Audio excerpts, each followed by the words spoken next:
Hi, welcome to a new video. First of all, if you don't know me, normally on YouTube I'm posting about my trips in my little camper van and photography and stuff like that. And unfortunately I have a spinal problem, that's another story. But my main job is actually cleaning out fish pools, well, as much as I can nowadays with my aforementioned spinal problem. But because we've got a lot of cold weather in this country at the moment and a lot of ponds are iced up and things like that, I'm just going to give you a few tips on how to basically keep your pond going throughout this cold snap that we're having. First of all, you can see behind me I've got my little pond here. Now water is flowing, I've got the pump going and everything else. So I mean, if you have got a pond that you don't have the pump going 24/7 in this kind of weather, try and have it going 24/7, because what you want to do is have basically water flowing so that it doesn't completely ice up. But if it does completely ice up, I've got a tip for that. So first of all, we'll just go through that. So if you have got it completely iced up, what you want to do is get an old saucepan. Metals are the better because it transfers heat.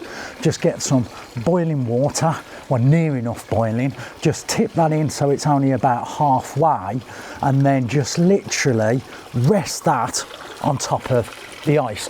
Now that will take a good like 10 minutes or so to go through the ice. Just literally let it go. If it doesn't go completely through by the time that's gone cool, all you do, take the saucepan out, boil the kettle back up again, tip out the existing water, and then put more water in and put it in exactly the same spot, because what you want to do is just let it gradually open up a hole in there for you, because the first thing that you don't want to do is actually crack the ice in a way that's going to cause harm to the fish. Because if you get like a pole or something like that and literally whack the ice, the shock waves will go through the water, and at this time of year your fish are more like hibernating kind of thing. They're more slower and everything else, and they're more down at the bottom. So doing that smashing thing can actually cause, like I say, those shock waves, and it can cause fish to die. I mean, it is simple as that.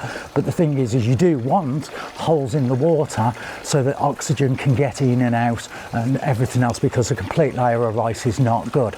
So if you have got a pond completely iced over, just use that, and then do it around spaces. Again, even if you've got a larger pond that you've still got water flow, do this in certain places because it doesn't take that much. I mean, the one thing, like I say, is use an old pan. Don't use one of your good ones, because remember, this is going in water and there's all different things in there. If you did, and you haven't got any other choice, make sure you do completely wash this afterwards, you know, with boiling water. Let it soak and give it a good few cleans, or put it in your dishwasher or whatever. Make sure it is perfectly clean before you actually use it again. That's the tip, even though, you know, you're cooking on the inside and anything would be on the outside. But just a little tip there. Again, you can buy special things that you can put into your pond that will hit, like a little pond heater and things like that. They're okay. Again, you know, it's all dependent on your pond. I'm just giving you tips with things that you may have around the house. Now everybody's got a saucepan, so it's just one of those useful things. The other thing as well is, like you can see, my pond, I've got the pump actually going at the moment. I've got a waterfall behind me here, and then I've got like a little fountainy thing here.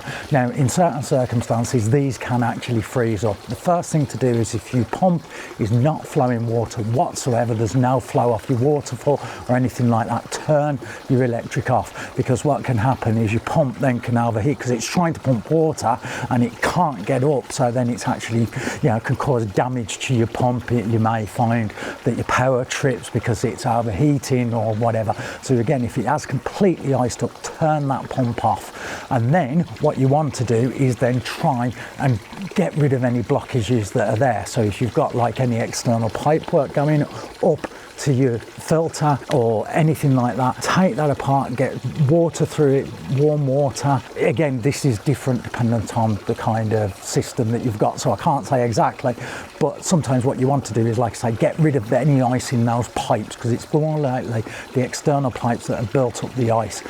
If you've got pipes underground, you don't suffer it as much. If you've got pipes above ground, that can cause a problem. Again, if you don't want to take anything apart and the pipes are above ground, get just some warm water, not boiling, just some warm water, and just tip it over the pipe so it's gently getting rid of any ice in the pipework. Again, the same with the fountain and things like that. Try and get it warmed up as much as possible by even pouring water the opposite way and things like that. Again, not boiling water, I have to stress that, not boiling water on this. Lukewarm water. You may need to do this a few times, and then once you've done that, check your pump again, turn it on, see if you've got any water flow. If you still have got frozen bits in there, it may take a time for it to actually come through the pipes.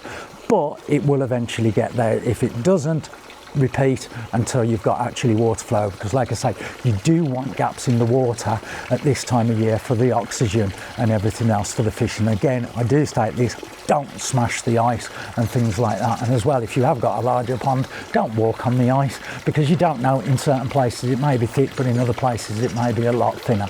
You can see with mine's just iced up, but I mean, if you have got snow on there and that, you can clear that away. Just be gentle, just move the snow off. You can use like your hands, especially put gloves on that, because it will be cold. If it is like just fresh snow, if you know what I mean, just move that away and things like that, because again, you want the air to get into the pond. So again, with like what I've just said about the saucepan, don't put that in the snow, because if you've got like, you know, got 6 inches of snow, it's going to take a long time to go through. So do clear the snow off first. Just be, again, like I always say, just be gentle of it, because you've got to think of the fish underneath. So just clear that away, and again, let holes or space to actually go through. Again, if you've got running water, that's the best bet. You do want running water to get into your pond.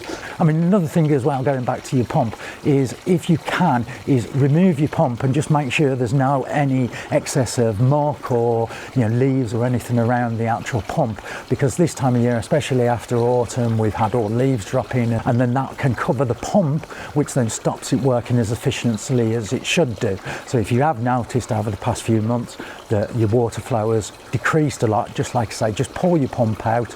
Again, this is while it's off, just clear the cage of any muck and then put it back in. That will help then, if there is still any frozen parts in there, the pressure of that water now is increased, so it will actually push it through the pump and the pipework and everything else. And then hopefully that will, the flowing water, it will go. I mean, you can see here on mine, I mean, I've got that, it's splashing up, and I couldn't believe how much ice has just occurred from that as well, but that's on another subject anyway. I mean, like I say, I do this for a living. Well, I did do as much as I could, but unfortunately, like I say, my spinal problem doesn't do it. I mean, I am in the West Midlands this time of year.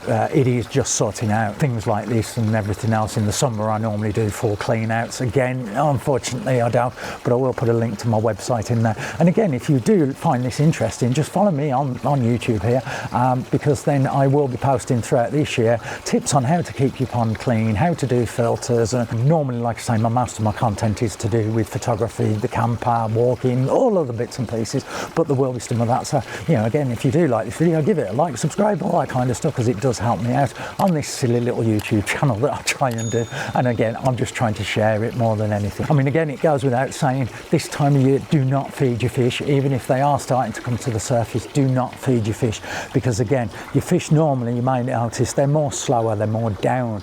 So if you start putting food in, they will want to come up for it, and going from the temperature that is below to the temperature at the top can be a problem. So that's one thing, do not feed your fish. You normally stop around about November and start around about February and March. Again, it depends on temperature. I'll talk about feeding in another video. So again, it doesn't matter if your pond is frozen over, as long as there are gaps in there. You don't necessarily need it so that it's completely clear of ice, because some people think, oh, I've got to get all the ice out. No, you don't need to. Again, if you've just got that little hole through, like I say, the pan, you know, and you can just break away a little bit of the ice, but be very gentle. Again, you know, you've got to think of the health of your fish in there as well. So anyway, thank you for watching this video. I hope it's been informative. Like I say, normally my content is out and about in the van. Now I have to get up from these things, that's the thing.